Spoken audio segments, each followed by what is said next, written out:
कांग्रेस की दिग्गज नेता और दिल्ली की पूर्व मुख्यमंत्री रह चुकी शीला दीक्षित की आज पुण्यतिथि है। देश उन्हें नमन कर रहा है। दिल्ली की राजनीति की अजाद शत्रु कही जाने वाली शीला दीक्षित 3 बार दिल्ली की मुख्यमंत्री रही हैं। 1998 से लेकर 2013 तक यानी कि पूरे 15 साल दिल्ली की सत्ता शीला दीक्षित ने संभाली है।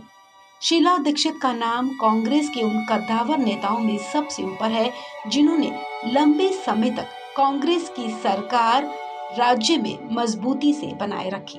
राजनीति की सबसे कद्दावर महिला नेता शीला दीक्षित का राजनीतिक करियर जितना दमदार है, उनकी निजी जिंदगी भी बेहद ही रोमांचित है। उन्नाव की बहू से दिल्ली की सीएम तक कुछ ऐसा रहा शीला दीक्षित का सफर। पंजाब के कपूरथला में जन्मी शीला दीक्षित की शादी उत्तर प्रदेश के वरिष्ठ कांग्रेसी नेता उमा शंकर दीक्षित के बेटे विनोद दीक्षित से हुई थी। पंजाबी से ब्राह्मण बनी शीला दीक्षित ने ससुर की राजनीतिक विरासत को बखूबी संभाला। इंदिरा गांधी की हत्या के बाद 1984 में पहली बार शीला दीक्षित कन्नौज से चुनाव लड़ी थी और संसद तक पहुंची। गांधी परिवार की करीबी होने के नाते उन्हें राजीव गांधी की सरकार में संसदीय कार्य राज्य मंत्री और पीएमओ में मंत्री बनने का मौका मिला। 1998 में सोनिया गांधी के राजनीति में आने के बाद शीला दीक्षित को भी दोबारा राजनीति में सक्रिय होने का मौका मिल गया। सोनिया गांधी ने उन्हें दिल्ली की बागडोर सौंप दी, जिसके बाद शीला दीक्षित ने पलट कर पीछे नहीं देखा। केंद्र में चाहे बीजेपी की सरकार हो या कांग्रेस की, लेकिन दिल्ली में शीला दीक्षित ही सत्ता में रही। शीला दीक्षित ने अपने कार्यकाल में दिल्ली को एक नई पहचान दी। फ्लाईओवर से लेकर मेट्रो, दिल्ली की हरियाली, स्वास्थ्य और शिक्षा, ये सभी सौगातें शीला दीक्षित ने अपने कार्यकाल में ही राजधानी दिल्ली को दी थी। साल 2010 में उन्हीं की अगुवाई में राजधानी में 3 से 14 अक्टूबर तक 19वें राष्ट्रमंडल खेलों का आयोजन हुआ था। हालांकि कॉमनवेल्थ गेम्स में हुए भ्रष्टाचार के आरोपों का दाग भी शीला दीक्षित के दामन पर ही लगा था, लेकिन ये शीला दीक्षित का व्यक्तित्व ही था कि वो हर आरोपों का सामना बहादुरी से करती रही। वो 2014 में केरल की राज्यपाल भी रही हैं।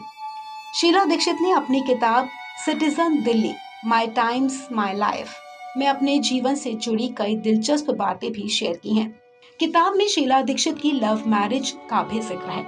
शीला दीक्षित की शादी यूपी के उन्नाव के आईएएस अधिकारी विनोद दीक्षित से हुई थी। विनोद दीक्षित प्रसिद्ध स्वतंत्रता सेनानी और पूर्व राज्यपाल और केंद्रीय मंत्री रहे उमा शंकर दीक्षित के बेटे थे। शीला और विनोद एक ही क्लास में पढ़ते थे। दोनों को प्यार हो गया। चांदनी चौक के पास डीटीसी बस में एक सफर के दौरान विनोद ने शीला को विवाह के लिए प्रपोज कर दिया था। बात परिवार तक पहुंची, लेकिन अंतरजातीय होने की वजह से शादी की बात बीच में ही रुक गई। कॉलेज के बाद विनोद ने प्रशासनिक सेवा की परीक्षा पास की और शीला दिल्ली के एक स्कूल में 100 रुपए की तनख्वाह पर बतौर टीचर बन गई। बाद में विनोद ने अपने पिता को शीला से मिलवाया। उमा शंकर दीक्षित को शीला पसंद आई, लेकिन यहाँ विनोद की मां की रजामंदी भी तो जरूरी थी।